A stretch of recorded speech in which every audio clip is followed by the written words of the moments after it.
The characteristic when you guys go down there, they've actually started calling that Levi's South, and they're expecting that there could be as much as 65% of the stands full of 49er fans. What's that dynamic like for you guys when you go on the road and you get that kind of support? I mean, it's crazy. You really realize how blessed you are to have the fan base that we have, that travel like they do, and it's not just LA.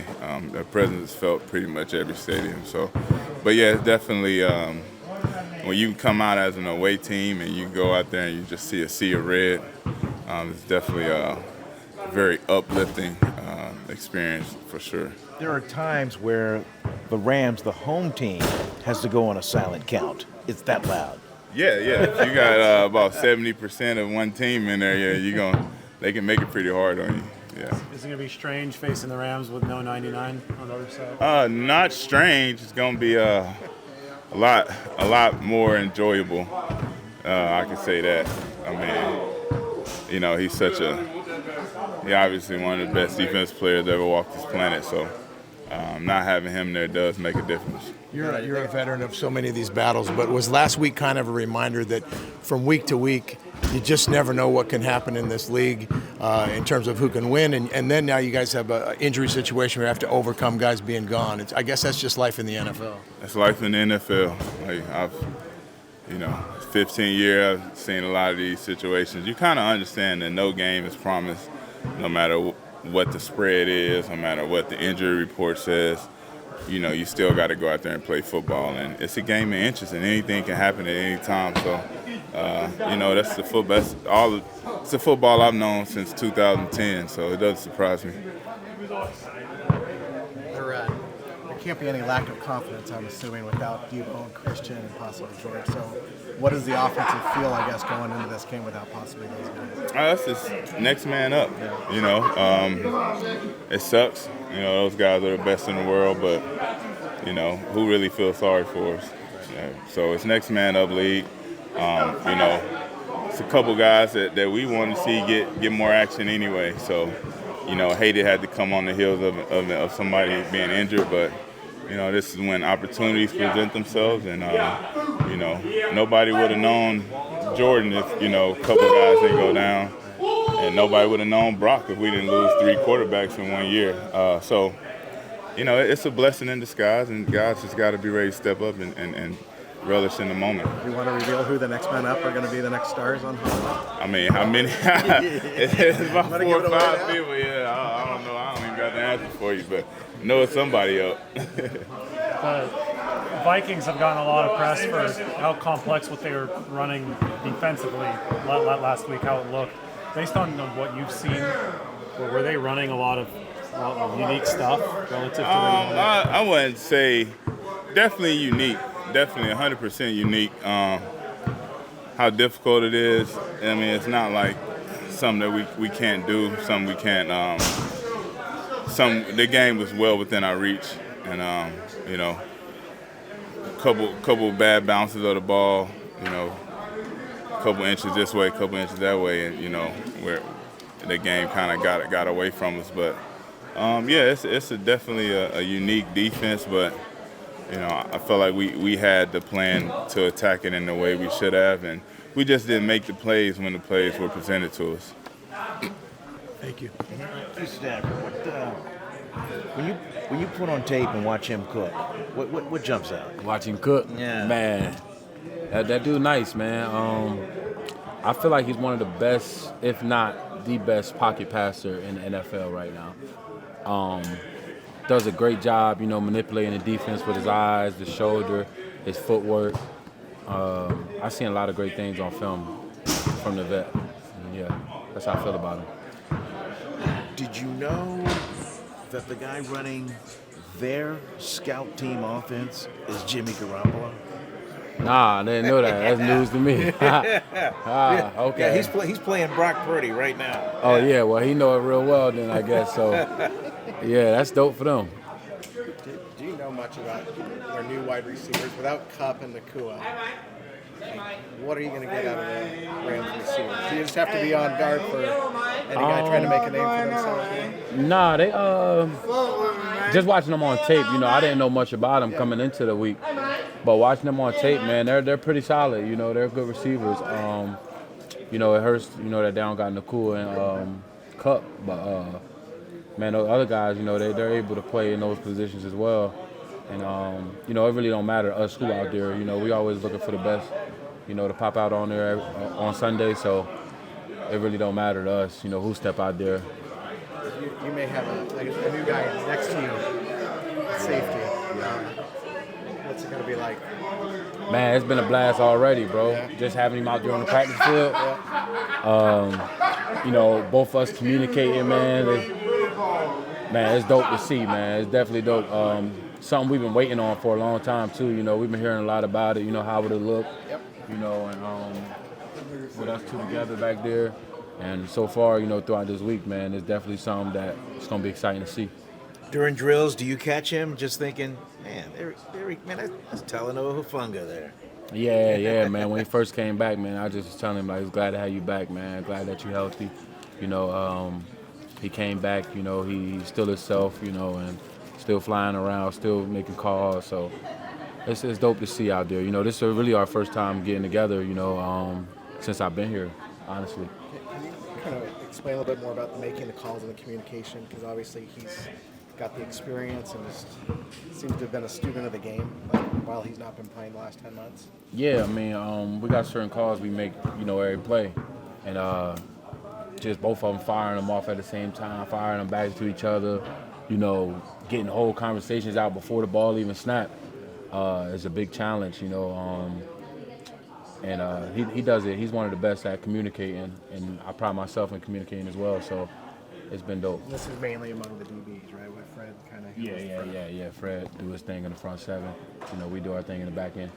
You mentioned this is kind of your first chance with him in a game, right? Because when he got hurt against Tampa is when you had your first kind of extended action. Yeah, we got together preseason Broncos 2023. We got together, but probably like 5 snaps he had, and wasn't much action, you know. So we get to get out there and get a full game together, you know, put together a full week together for the first time we've been out there since he got hurt. And it's going to be dope to get out there with him. How big was he for you before he got hurt last year as far as training camp in the meeting room, kind of helping you get up to speed? And then after he got hurt, was he able to spend much time, you know, just breaking stuff down with you over your rookie year? Before he got hurt, man, I just like to watch him play, you know, on the sideline, just observing, watching him play, watching the calls he made, watching the way he approached the game. Just learning from him at that point, you know, it was my first time in the NFL, so just looking at the guys in front of me, him, T. Gip, and seeing how they, you know, approach the game and handle the game. That's how they taught me last year, you know, just watching from the sideline. After he got hurt, he didn't spend much time around, you know, he had to get back on his recovery to get back to this point. So, you know, it was more me and T. Gip.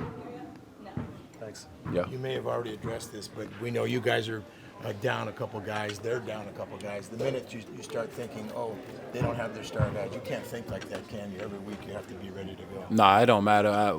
It don't matter if they was out there or not. You know, whoever coming out there on Sunday, we're going to take the same approach. So, you know, we ain't really thinking too much about who they don't got. You know, we focus on the game plan, executing that. Who stands out to you with no Nakua, no Cooper Kupp among those wideouts? Oh, among those wideouts. 18's pretty good. I think he can, you know, handle that role of a Kupp, you know, take on that responsibility. They got a couple other guys, you know, the tight end with Higbee out. Yeah. The other tight end, he's pretty solid. 15, what's named? Forget 15 name, but he's also one of the starters over there. He's been doing a good job on film. So it's been pretty good watching them guys, man. And when we're ready to go out there and compete. Let's get it. Well, how exciting is it to be back out here after a long-awaited, you know, moment to get here? Definitely. I'm just super excited, super blessed. First and foremost, just all praise to God just getting me back on the field, and got great teammates, support, and great staff that's really helped me through a lot of this process for sure. I've been here the whole time. Usually I like to go down to San Diego and be with Troy, but this was a different time period for myself, and so being back with some great people, it's been amazing. Nick Sorensen was saying that you can actually get better through mental reps when you don't play for a long time if you really take it seriously. Do you think that you've become a better player even while not playing all this time because you've been so mentally into it? Definitely. It's crazy because the part of this process is the volume aspect. You can never put too much volume early on, so there's not a lot of running aspect to it. So a lot of it was just me watching film. And so I pride myself on watching film already, but on top of that, I watched hours and hours of film and really just correct my mistakes. I think Troy really set it up for me, and my coaches, specifically DB. He's like, go and pinpoint everything. And I went back and watched all of my good plays, bad plays, mediocre plays, and really just detailed out everything because there's so much more to learn. There's so much more being a sponge and just absorbing all this knowledge that they have. And so it's been good, though. How's the head and shoulders? The head and shoulders is not in the works because I'm a Bath and Body Works guy, and so Bath and Body Works, shout out to them. So it's good. Your teammate is over there. They were sitting here earlier. Can you talk to us about the closest of the DB room and what that's meant for you all this time? Well, for me, as much as I'm quiet, I love to be out there with the guys, and I really truly miss that in this opportunity. Like being training camp, it's a different schedule for me because everybody's out there practicing, and I'm off to the side doing my rehab in the weight room, lifting, doing something different, and so I missed out on a lot of those things. And so just being back with the guys is a lot of just being the juice, being the energy, and being a funny guy to lean on and have good conversation because it's more than just football in this locker room, and I think that's what separates us from a lot of places, just so we can go out there and play, trust each other, and have fun at the end of the day. What were some of the lessons John Lynch shared with you when you were watching training camp practices? Well, it's crazy because I remember talking to him last year, and this is before I got hurt, Yeah. and a lot of it was my eyes. Like, how can we detail out my eyes and the way I play? Because he believes in me. He gives me the ability to go out there and play instinctually.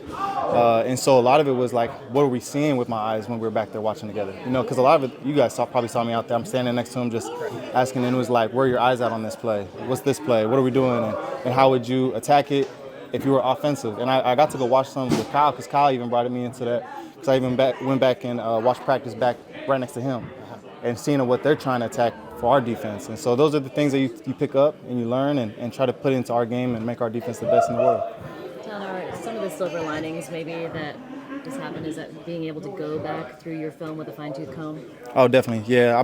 It's actually funny because I look back to my second year, Pro Bowl, All-Pro, but to me it was like it was really mediocre in a sense, and I really like to look at it that way, and I got to criticize myself to that standard, and so for myself, I got to be better for this team. I got to be more communicative to everyone, and if I can make a play for Tig, if I can make a play for Demo, guys that are sitting in my locker, like, I'll do it. And so I need to put them in the best position to do that. And so that relies on me for sure. When you say mediocre, that year, you mean just like on a consistency basis from play to play? Like what? Well, it's just like even the plays that I have made, it's like, how can I be better on those? Like, why did it take me 3 times to see the same play? Like, and it happens in the league, across the league. I'm not saying I'm the only person, but I like to hold myself to that standard. If I've seen the play twice already, why did it take me the 3rd time to make it? And so you really see it when you go back and look, and it's a copycat league. That things that we got beat on in the first 2 games, we're going to see it against the Rams, and things like that. And so that's part of us learning and growing and coming together as a defense to be the best we can. So as you're going through the process, is this about when you thought you'd be back, or did you just take it week by week and let your body and the doctors tell you? If I'm being truthful with you, yeah. I took it hour by hour. Yeah. Because it changes every day. Yeah. And that's something I learned. And early on, my daughter was walking before I was. And so that puts it in perspective of how humble you got to humble yourself in that sense. And truly, I mean that by the bottom of my heart. Like, I took it hour by hour. And I'm here. I'm excited, and hopefully my number's called, and I'm ready to go. So how was that mentally to have to go through that? Like, say one more time, sorry. How was that mentally to have to go through that? Like, can you kind of explain or like paint a picture for the mental progression that you had to go through dealing with that injury? Well, honestly, for me, the mental aspect was actually never it was never the issue. It was really just the physical aspect. Like, I just couldn't do much. For me, it was an opportunity to be around my family. It was an opportunity to dive into the playbook, dive into the film room. And so, like, I never really looked at it as like a bad process to go through. Like, everybody's been through something, and I think this was just my story and my process. And so when I looked at it, there's so many positives from it versus negatives. And I think a lot of people can get caught in the negatives, and it will affect your healing for sure. So for me, I had to stay bright, just bring the juice when I was around my guys, and so I'm just really happy to be back. So. How are you enjoying Prior to your this week, did you have a chance to do any scout team stuff to kind of work back into it? Oh, definitely. I even got some reps against George early on, and so for me, those were like things that I needed to see. Like, how can I be better against this? And BA running across the field flying like he does. Like, how can I be better against this? And I think it just prepped me. It's getting me right. It's getting me ready for this. And whatever they do come Sunday, like, I'll be ready. So. What was it like going against? How are you and Ji'Ayir preparing for your communication to be on point this week? Definitely, just being out there with him. Like, we talk about it first off in the film room, and then like, how can we go out there and show different things? A lot of times you can get stuck just being stagnant. And for me, I just got to be, because that's one of my issues too. Like, how can we just show something, do something different, and if we're just gonna play the call, we're gonna play it straight and win the down. So. Day before Sunday's game, it's SC Michigan. You got a thought or two? Fight on all the way. We're gonna win. Easy.